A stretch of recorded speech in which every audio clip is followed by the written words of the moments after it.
Hello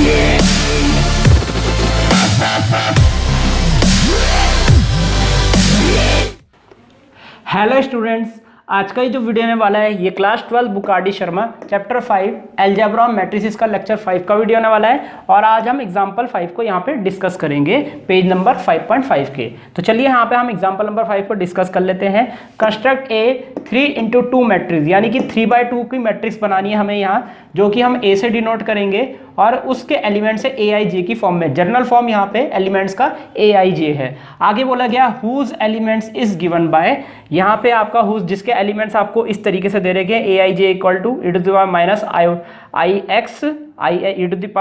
ix cos pi by 2i plus jx। तो यहाँ पे आपको cos का एंगल भी दे रखा है। चलिए इसको डिस्कस कर लेते हैं। देखिए यहाँ पे जो फर्स्ट पार्ट है आप उसको खुद सॉल्व कर लीजिएगा, बिल्कुल ऐसे ही आपको सॉल्व करना है। ये थोड़ा सा मुश्किल है इसलिए मैं इसको सॉल्व कर रहा हूँ। फर्स्ट पार्ट आप होमवर्क कर लीजिएगा। अगर आपको फिर भी नहीं आता तो मुझे नीचे कमेंट सेक्शन में बता दीजिए, मैं आपको किसी और जरिए से मैं फर्स्ट पार्ट भी बता दूंगा। तो चलिए यहाँ पे हम ये वाला क्वेश्चन डिस्कस कर लेते हैं। तो यहाँ पे हमें सबसे पहले हमें a मानना पड़ेगा। तो लेट कैपिटल A, और A क्या है यहाँ पे 3x2 की मैट्रिक्स है जिसमें 3 रो हैं। तो यहाँ पे हम 3 रो कंसीडर करेंगे। तो यहाँ पे हो जाएगा A11 और यहाँ पे कॉलम कितनी है, 2 कॉलम है। तो A11 A12, तो यहाँ पे फर्स्ट कॉलम ये रही, सेकंड कॉलम ये रही, तो यहाँ पे बंद हो जाएगा। यहाँ पे 2 कॉलम कंसीडर करिए और 3 रो मैंने कंसीडर करी है। फिर यहाँ पे हो जाएगा A21 और A22, फिर यहाँ पे हो जाएगा A31 और यहाँ पे A32। तो इस प्रकार से आप देख सकते हैं यहाँ पे आपका ये थर्ड रो था और ये थर्ड रो फर्स्ट कॉलम ये है, थर्ड रो सेकंड कॉलम ये है। तो इस प्रकार से ये आपका बन गया है ए मैट्रिक्स। तो चलिए इसको आप इक्वेशन 1 मान लेंगे और चलिए यहाँ से हम इन सारे एलिमेंट्स को निकाल लेते हैं। और यहाँ पे हमें और भी चीज़ कुछ गिवन है। तो गिवन हमें क्या है, AIJ हमें गिवन है जो कि हमें e to the power minus iota x और आगे लिखा है cos pi by 2i plus jx। तो ये है। चलिए यहाँ पे हम आगे बढ़ते हैं। तो यहाँ पे देखिए क्या होगा। तो यहाँ पे i इक्वल टू, यहाँ पे आपको सबसे पहले A11 निकालना है। तो यहाँ पे आप देख सकते हैं A11 अगर आपको निकालना है तो यहाँ हम A11 लिख देते हैं। तो A11 इक्वल टू, तो A11 यहाँ पे आप देख सकते हैं A11 निकालने के लिए i की वैल्यू आपको 1 और j की वैल्यू यहाँ पे 1 पुट करनी पड़ेगी। यानी यहाँ पे हम i की वैल्यू 1 पुट करेंगे। तो 1 पुट करेंगे तो यहाँ 1x हो जाएगा जिसको हम माइनस x भी लिख सकते हैं। तो चलिए यहाँ पे cos हो जाएगा और पाई बाय 2 इंटू 1, जैसा कि आप देख सकते हैं पाई बाय 2 इंटू 1 आपका पाई बाय 2 ही हो जाएगा। प्लस j की वैल्यू जैसा कि आप जानते हैं यहाँ पे भी 1 है j की वैल्यू, तो 1 इंटू x हो जाएगा। तो इस प्रकार से आपका ये आ गया। अब देखिए यहाँ पे है cos pi bye 2 plus x। तो cos pi bye 2 plus x क्या होता है ये हमें यहाँ पे लिखना पड़ेगा। तो देखिए यहाँ पे cos pi bye 2 plus x पता है क्या होगा। तो जैसे कि आप जानते हैं पाई बाय 2 के केस में ट्रिग्नोमेट्रिक फंक्शन चेंज होता है, तो ये cos जो होगा ये साइन में चेंज हो जाएगा आपका। तो याद रखिएगा पाई बाय 2 और 3 पाई बाय 2 के केस में ट्रिग्नोमेट्रिक फंक्शन चेंज होता है, तो ये अपने को फंक्शन में चेंज हो जाएगा, यानी कि साइन फंक्शन में चेंज हो जाएगा। अगर आपको नहीं पता ये कैसे चेंज होता है, आप मेरे बेसिक क्लास के वीडियोस देख लीजिएगा जिसमें मैंने ट्रिग्नोमेट्रिक फंक्शन चैप्टर पढ़ा है। वहाँ पे मैंने इसको एक्सप्लेन किया है कि इसको आपको किस तरीके से इसको लिखना है। उस वीडियो को देखने के बाद आप इसको देख सकते हैं, आपको समझ में आ जाएगा। चलिए यहाँ पे हम इसको आगे डिस्कस कर लेते हैं। तो कॉस यहाँ पे साइन में चेंज हो जाएगा और यहाँ पे कॉस, क्योंकि पाई बाय 2 एंगल है तो कॉस साइन में चेंज हो गया। आगे हम यहाँ पे x लिख देंगे। अब यहाँ पे डाउट ये है कि यहाँ पे माइनस आएगा या प्लस आएगा। इसको देखने के लिए हमें क्वाड्रेंट्स में जाना पड़ेगा। तो यहाँ पे हम क्वाड्रेंट्स में जाएंगे। जैसे कि आप जानते हैं ये आफ्टर स्कूल टू सिनेमा हो जाता है और यहाँ पे पाई बाय 2 एंगल आपका यहाँ होता है, 0 एंगल यहाँ होता है, पाई एंगल यहाँ होता है, ये 3 पाई बाय 2 एंगल यहाँ होता है और 2 पाई एंगल हमारा यहाँ पे होता है। तो यहाँ पे पाई बाय 2 में कुछ एंगल प्लस हो रहा है, तो पाई बाय 2 में कुछ एंगल प्लस होता है, तो ये आएगा आपका सेकंड क्वाड्रेंट में। और सेकंड क्वाड्रेंट में कॉस कैसा होता है, नेगेटिव होता है। तो सेकंड क्वाड्रेंट में क्योंकि कॉस आपका नेगेटिव होता है, फोर्थ क्वाड्रेंट में कॉस पॉजिटिव होता है, सेकंड क्वाड्रेंट में कॉस नेगेटिव होता है। तो ये कॉस क्योंकि नेगेटिव है इसलिए यहाँ पे हम माइनस का साइन लगा देंगे, क्योंकि इसका साइन लगता है, याद रखिएगा इसका साइन लगता है, इसका नहीं। यहाँ पे आइडेंटिटी आपकी कॉस है तो कॉस का यहाँ पे साइन लगेगा, चिन्ह यहाँ पे कॉस का लगेगा। तो कॉस क्योंकि सेकंड क्वाड्रेंट में नेगेटिव होता है इसलिए यहाँ पे माइनस आ जाएगा, यानी कि यहाँ पे आपका माइनस का साइन एक्स आ जाएगा। इसका मतलब यहाँ पे हम इसको क्या लिख सकते हैं, e to the power minus x, और ये माइनस जब इससे मल्टीप्लाई होगा तो माइनस पीछे आ जाएगा और यहाँ पे साइन एक्स हो जाएगा। तो इस प्रकार से ये हो गया। तो चलिए यहाँ पे हम आगे सॉल्व कर लेते हैं। इसको मैं मिटा देता हूँ। तो यहाँ पे A11 निकल चुका है। अब हम A12 निकाल लेते हैं। तो A12 देखिए, ये A12 हम यहाँ पे निकाल लेते हैं, क्योंकि जैसे कि आप जानते हैं यहाँ पे ये है A12 लेफ्ट में, तो मैं इसको लेफ्ट में ही निकाल रहता हूँ। यहाँ पे A12 राइट में, तो राइट में निकाल रहा हूँ। तो I की जगह आप 1 पुट करेंगे और J की जगह 2 पुट करेंगे। तो I की जगह मैंने यहाँ 1 पुट किया, तो ये e⁻x ही हो जाएगा। यहाँ पे होगा cos, यहाँ पे आप देख सकते हैं cos, यहाँ पे हो जाएगा π/2, क्योंकि I की वैल्यू 1 है तो 1 × π/2 हो जाएगा। यहाँ पे प्लस का J की वैल्यू, क्योंकि यहाँ पे 2 है, आप देख सकते हैं J की वैल्यू 2 है, तो यहाँ 2x हो जाएगा। तो इसी प्रकार से यहाँ पे भी cos सेकंड क्वाड्रेंट में, ये भी एंगल आपका सेकंड क्वाड्रेंट में cos नेगेटिव होता है। तो यहाँ पे हो जाएगा आपका कितना, ये हो जाएगा आपका, इसको मैं नेक्स्ट लाइन में लिख देता हूँ e⁻, इधर पे लिख देता हूँ थोड़ा नीचे, e⁻−x, और यहाँ पे हो जाएगा आपका, क्योंकि ये आपका cos सेकंड क्वाड्रेंट में नेगेटिव होता है तो माइनस का साइन 2x हो जाएगा। तो इस प्रकार से ये हो जाएगा। ये A11 की वैल्यू आ गई आपकी, और ये आपकी A12 की वैल्यू आ गई। चलिए अब A21 निकाल लेते हैं, A21 निकाल लेते हैं। तो A21 यहाँ पे हम निकालेंगे। तो जैसे कि आप देख सकते हैं A21, I की वैल्यू यहाँ पे आपकी 2 है, J की वैल्यू 1 है। तो I की वैल्यू 2 रखेंगे तो e⁻−2x हो जाएगा। यहाँ पे I की वैल्यू 2 है। cos, और देखिए cos यहाँ पे क्या होगा, cos के अंदर यहाँ पे आपका π/2 है, I की वैल्यू क्योंकि 2 है तो यहाँ 2 हो जाएगी, प्लस J की वैल्यू 1 है, 1 × x आपका x हो जाएगा। तो यहाँ पे जैसा कि आप देख सकते हैं ये 2 से आपका 2 कैंसिल हो जाएगा। तो यहाँ पे हो गया आपका कितना, e⁻−2x, और यहाँ हो जाएगा cos π+x, ये हो जाएगा cos π+x। जैसे कि आप ये देख सकते हैं, ये π+x हो गया। अब देखिए ये है आपका π+x, ये एंगल होगा आपका थर्ड क्वाड्रेंट में, और पाई के केस में ट्रिग्नोमेट्रिक फंक्शन चेंज नहीं होता है। तो e⁻−2x यहाँ पे हो जाएगा आपका कितना, ये क्योंकि आपका पाई है तो cos आपका cos ही रहेगा। पाई के केस में ट्रिग्नोमेट्रिक फंक्शन चेंज नहीं होता है, cos का आपका cos ही रहेगा। और ये थर्ड क्वाड्रेंट में cos आपका नेगेटिव होता है, इसलिए यहाँ पे हम माइनस का साइन लगा देंगे तो cos x हो जाएगा। ये वैल्यू आई आपकी A21 की। चलिए आगे बढ़ते हैं, A21 की भी वैल्यू मिल चुकी है। तो अब यहाँ पे हम A21 निकाल चुके हैं, तो यहाँ पे A22 निकाल लेते हैं। तो A22 निकालने जा रहे हैं हम।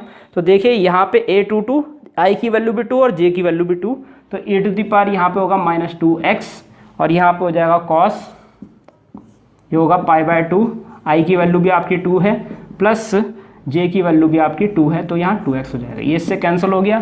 तो π+2x यहाँ पे ये थर्ड क्वाड्रेंट में है, ट्रिग्नोमेट्रिक फंक्शन आपका चेंज नहीं होगा, e⁻−2x, ट्रिग्नोमेट्रिक फंक्शन आपका cos ही रहेगा, cos, और एंगल आपका यहाँ पे 2x ही रहेगा। और क्योंकि यहाँ π+2x है, पाई प्लस आपका थर्ड क्वाड्रेंट में आता है, थर्ड क्वाड्रेंट में cos आपका नेगेटिव होता है, तो यहाँ पे ये आ जाएगा। तो A22 की वैल्यू भी आपकी ये आ गई। इस प्रकार से यहाँ ये आ जाएगा। तो यहाँ पे ये चारों चीज़ें आपकी निकल चुकी हैं। चलिए मैं इसको ऊपर की साइड मिटा देता हूँ ताकि मैं A31 और A32 को भी निकाल सकूँ।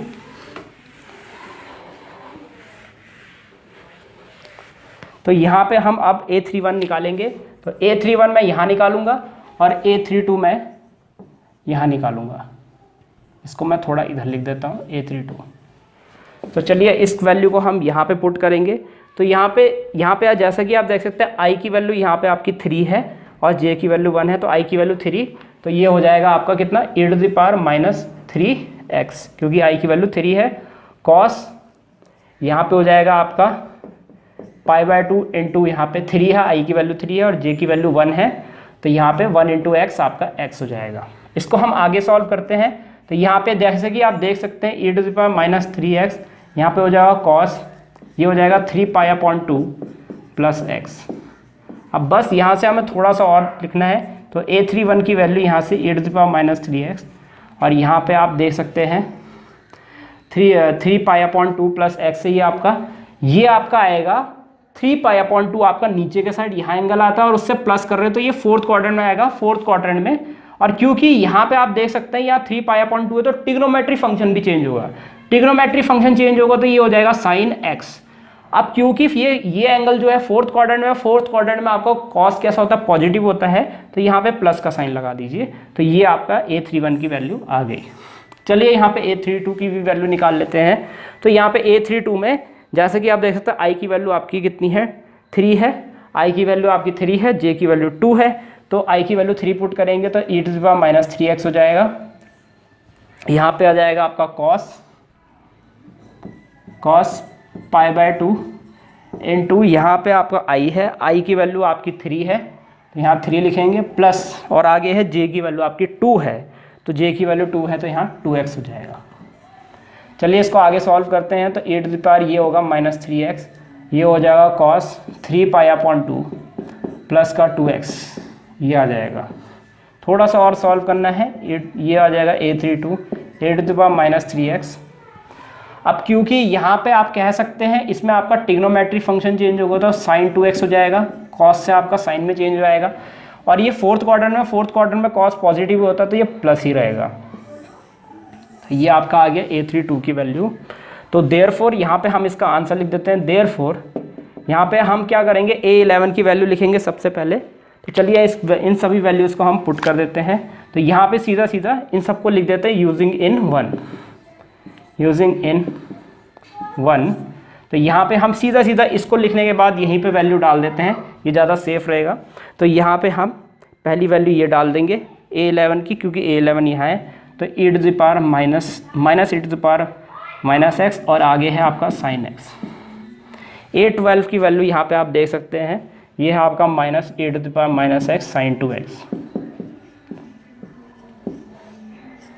इसके बाद यहाँ पे आपका ये वाली वैल्यू आ गई A21, ये है -e⁻⁻2x cos x, और फिर A22 यहाँ पे -e⁻⁻2x cos 2x, तो यहाँ पे ये आ गया। उसके बाद आपका ये आएगा A31, यहाँ पे है, तो ये आ जाएगा e⁻⁻3x sin x, और यहाँ पे आ जाएगा आपका A32 e⁻⁻3x sin 2x।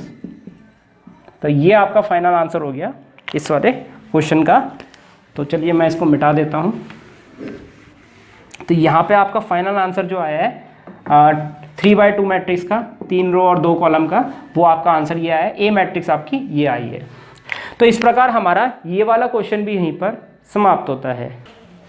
तो चलिए अब हम यहाँ पे 8th एग्जाम्पल की तरफ चलते हैं। तो यहाँ पे हमें ये क्वेश्चन दे रखा है, ये दोनों हमारे इक्वल मैट्रिक्स हैं। तो जैसे कि आप यहाँ पे देख सकते हैं ये =, का साइन है, तो ये दोनों मैट्रिक्स इस हिसाब से इक्वल होगी। जैसे कि आप यहाँ पे भी देख सकते हैं करस्पॉन्डिंग एलिमेंट्स यहाँ पे आपके इक्वल हैं। तो इसका मतलब a + b की वैल्यू 6 है और a × b की वैल्यू 8 है, और यहाँ हमें बोला गया है a और b की वैल्यू फाइंड कर दीजिए। चलिए यहाँ पे हमें जो चीज़ गिवन है पहले हम उसको लिख देते हैं। हमें ये मैट्रिक्स दे रखी है a + b 5 2, और ये a × b दे रखा है हमें, और राइट हैंड साइड आपको दे रखा है 6 2 5 8। तो ये हमें दे रखा है राइट हैंड साइड में। अब सिंस हम यहाँ पे दोनों को कंपेयर करते हैं, on comparing both sides we get. तो दोनों साइड्स को कंपेयर करके हमें क्या मिला, हमें मिलेगा a + b = 6, और यहाँ पे हमें दूसरे में मिला a × b = 8, a × b यानी ab = 8 है। अब देखिए यहाँ से इसको सॉल्व करने के दो तरीके हैं, तो मैं आपको दोनों तरीके बता दूंगा। एग्जाम में अगर ये क्वेश्चन आता है तो आप दोनों में से किसी भी तरीके से यहाँ पे कर सकते हैं। मेथड 1, पहला मेथड आपको किस तरीके से इसको सॉल्व करना है। तो देखिए यहाँ पे हम इसको दोबारा से लिख देते हैं। पहले मेथड में a + b = 6 है और a × b = 8 आपको दे रखा है। तो पहले मेथड में आप देखिए क्या करेंगे, यहाँ पे आप b की वैल्यू निकाल दीजिए या फिर a की वैल्यू निकाल दीजिए और उसको यहाँ सब्स्टिट्यूट कर दीजिए। चलिए यहाँ पे हम b की वैल्यू निकाल लेते हैं। b = यहाँ पे 6 - a हो जाएगा, और यहाँ पे आपका ab = 8 है। तो यहाँ पे आप इसको इक्वेशन नंबर 1 मान लीजिए, इसको आप इक्वेशन 2 मान लीजिए, और इक्वेशन 1 को 2 में पुट कर दीजिए यूजिंग 1 इन 2। तो इक्वेशन 1 को हमने 2 में यूज़ कर लिया है। तो यहाँ पे हो जाएगा a, और b की वैल्यू क्योंकि 6 - a है तो यहाँ ये हो जाएगा = 8 हो जाएगा। इसको हम अंदर मल्टीप्लाई करेंगे तो ये 6 है -a² = 8 हो जाएगा। अब देखिए ये लगभग एक क्वाड्रेटिक इक्वेशन बनने को तैयार है, क्योंकि यहाँ पे आप देख सकते हैं ये a² आ गया है, तो ये एक क्वाड्रेटिक टर्म है। एक क्वाड्रेटिक टर्म को हमें हमेशा पॉजिटिव रखना पड़ता है अगर क्वाड्रेटिक इक्वेशन आपको दी होती है। तो यहाँ पे हम इसको पॉजिटिव बनाने के लिए इस पूरे वेरिएबल को राइट हैंड साइड ले जाएंगे, क्योंकि ये नेगेटिव है, इसको पॉजिटिव बनाने के लिए हमें यहाँ ले जाना पड़ेगा। इसी प्रकार से इसको भी हम राइट हैंड साइड ले जाएंगे। चलिए सबको राइट हैंड साइड ले जाते हैं, तो लेफ्ट हैंड साइड आपकी 0 हो जाएगी। 0 इक्वल टू ये हो जाएगा प्लस का a², ये प्लस का 6 है, ये माइनस का 6 से हो जाएगा, और 8 आपका राइट हैंड साइड ही है, उसको हम ऐसे ही लिख देंगे इक्वल टू 0। तो ये आपका a है। तो यहाँ पे आप इक्वल टू 0 लिखें चाहे यहाँ लिखें, एक ही बात है। अब यहाँ पे हमें इसे मिडल टर्म स्प्लिटिंग करनी पड़ेगी। जैसा कि आप जानते हैं यहाँ पे 8 का एलसीएम आपका 2 × 2 × 2 हो जाएगा। 8 को आप 2 × 2 × 2 लिख सकते हैं। ये आपका रफ वर्क है, इसको मैं रफ वर्क में कर रहा हूँ। और यहाँ पे आप देख सकते हैं ये 4 है और ये 2 है, और 4 और 2 को ऐड करेंगे तो आपका 6 आता है। तो यहाँ पे हम इसको लिख देंगे a², क्योंकि -6 बनाना है तो माइनस का 4a और माइनस का 2a लिख देंगे, प्लस का 8 इक्वल टू 0 लिख देंगे। तो चलिए यहाँ पे हम a कॉमन ले लेते हैं, यहाँ पे a-4 हो जाएगा। यहाँ पे -2 कॉमन लेते हैं, यहाँ पे भी आपका a-4 हो जाएगा। अगर आपको ये सॉल्व करना नहीं आता है तो मुझे कमेंट सेक्शन में बता दीजिए, मैं आपको इसको डिटेल में बताऊंगा कि किस तरीके से आप इसको सॉल्व कर सकते हैं। तो चलिए यहाँ पे हम आगे बढ़ते हैं। तो यहाँ से हम आगे सॉल्व करेंगे इसको। तो यहाँ से हम क्या करेंगे, a-4 को कॉमन ले लेंगे, क्योंकि a-4 आपका ब्रैकेट में है, ये आप कॉमन ले सकते हैं। तो यहाँ पे हमने a-4 को कॉमन ले लिया, और यहाँ पे हो जाएगा आपका a-2 दूसरे ब्रैकेट में। जो ब्रैकेट के अंदर है उनको कॉमन लेके जो बाहर के हैं, जो बाहर की टर्म्स हैं, उनको हमने एक ब्रैकेट में बंद कर दिया, इक्वल टू 0।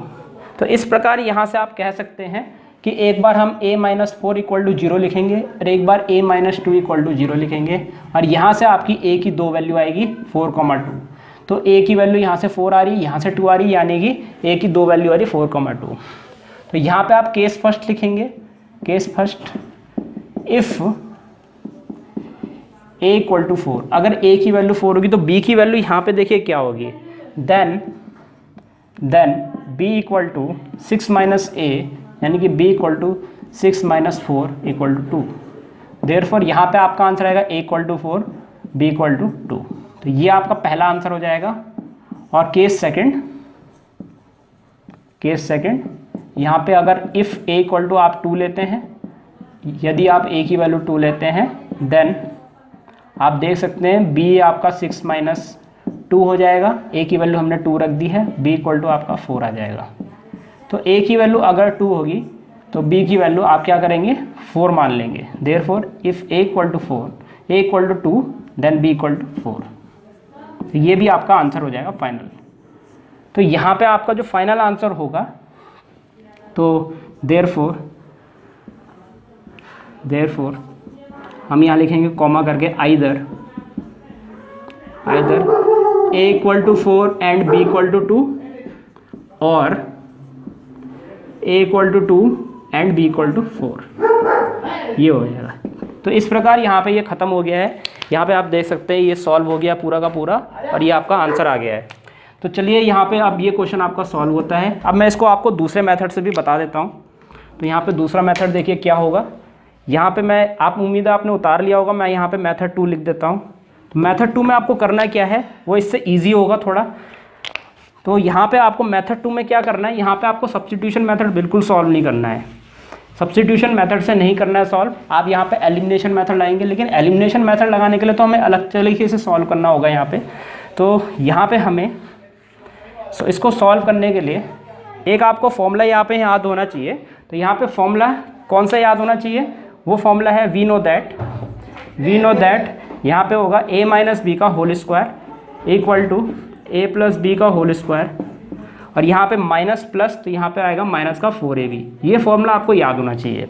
तो यहाँ से हम क्या करेंगे, a प्लस बी का होल स्क्वायर, जैसे कि आप देखते हैं a प्लस बी की वैल्यू आपको पता है, तो 6 का square minus 4 into a into B की वैल्यू यहाँ पे 8 होगी, तो a माइनस बी का होल स्क्वायर ये हो जाएगा। तो यहाँ पे हो जाएगा a माइनस बी का होल स्क्वायर इक्वल टू यहाँ पे होगा 36 माइनस ये हो जाएगा 32। दोनों को माइनस करेंगे तो यहाँ 4 आ जाएगा। तो यहाँ से हम देख सकते हैं कि a माइनस बी का होल स्क्वायर ये आपका 4 हो गया। जैसे कि आप जानते हैं ये 2 का स्क्वायर होता है, तो स्क्वायर से जब हम स्क्वायर को कंपेयर करेंगे तो यहाँ से गौर से देखिएगा, यहाँ पे अगर आप ऐसे नहीं लिखना चाहते तो इस तरीके से लिखिएगा, ये होगा √4, लेकिन ये होगा प्लस माइनस में। क्यों होगा प्लस माइनस में?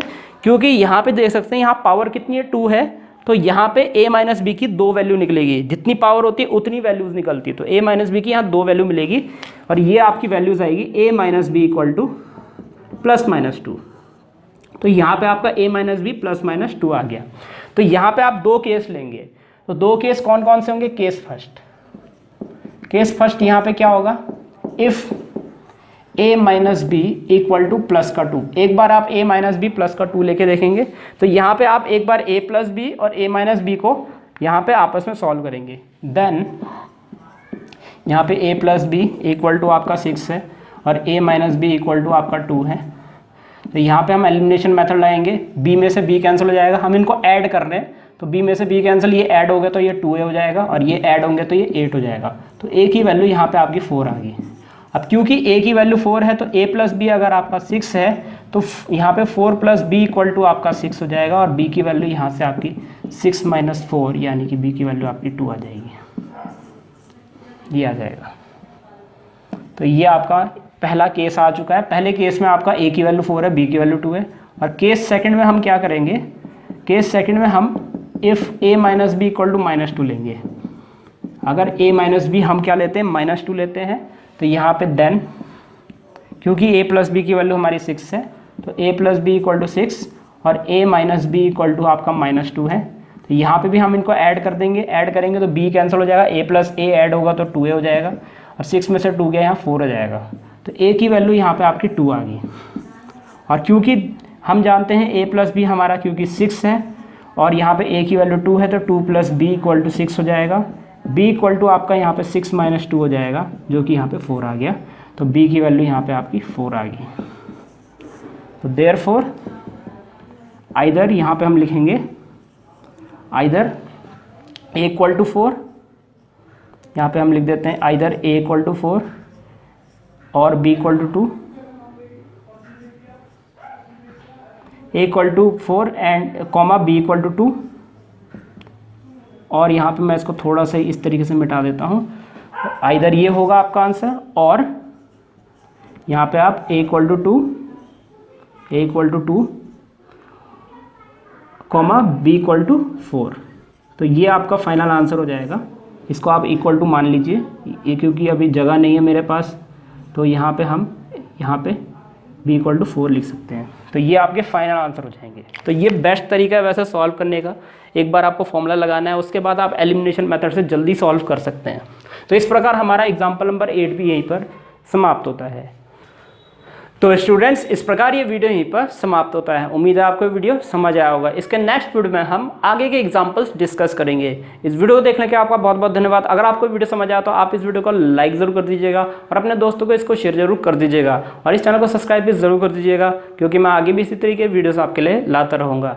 तो सब्सक्राइब ज़रूर कर दीजिएगा। फिलहाल के लिए इस वीडियो में इतना ही। मिलते हैं हमारे नेक्स्ट लेक्चर में।